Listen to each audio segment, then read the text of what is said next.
لە شارۆچکەی پیرمام لە کەش و هەوایەکی سارد و بە باو باراناوی لە یاریەکی هەفتەی 23 خولی نایبی کوردستان پێشمەرگەی هەولێر میوانداری چەمچەماڵی کرد. لە یەکەم هێرشی ڕاستەقینەی یاریەکە و لە خولەکی 12 ئەحمەد محەممەد شەدا توانی گۆڵ یەکەم بۆ چەمچەماڵ تۆمار بکات. خۆشیەکانی چەمچەماڵ تەنها 4 خولەکی خایاند کاتێک دانا عوسمان سوودی لە هەڵەی ئارش قەدیری گۆڵپارێزی چەمچەماڵ بینی و گۆڵ یەکسانی بۆ پێشمەرگەی هەولێر تۆمار کرد.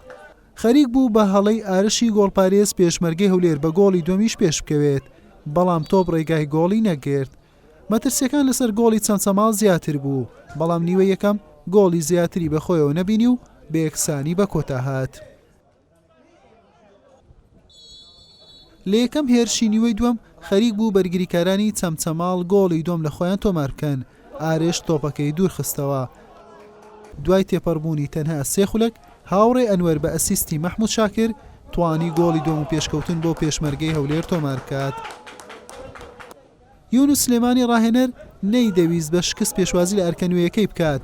یارزانانی چەمچەماڵ هەوڵەکانی خۆیان بۆ گۆڵ یەکسانی دەدا، پێشمەرگەی هەولێریش دەرفەتی ئاسانی لە دەست دەدا. لە خولەکی 79 یاریەکە محەممەد ڕێبوار ئاسانترین دەرفەتی یاریەکەی لە دەستدا و نەیتوانی ئەنجامەکە بۆ چەمچەماڵ یەکسان بکاتەوە.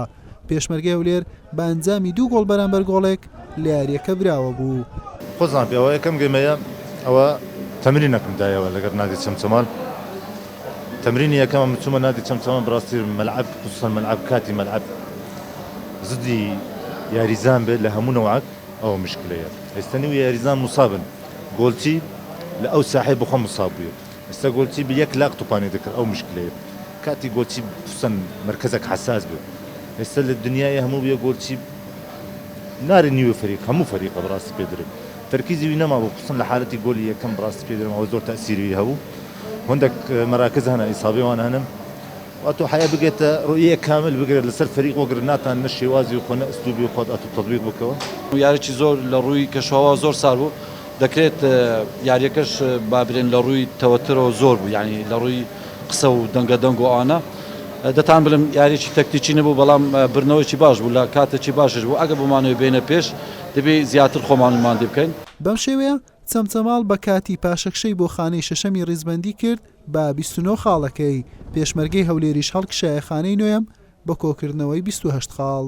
حوسێن محەممەد، کەناڵی ئاسمانی پەیام، پیرمام.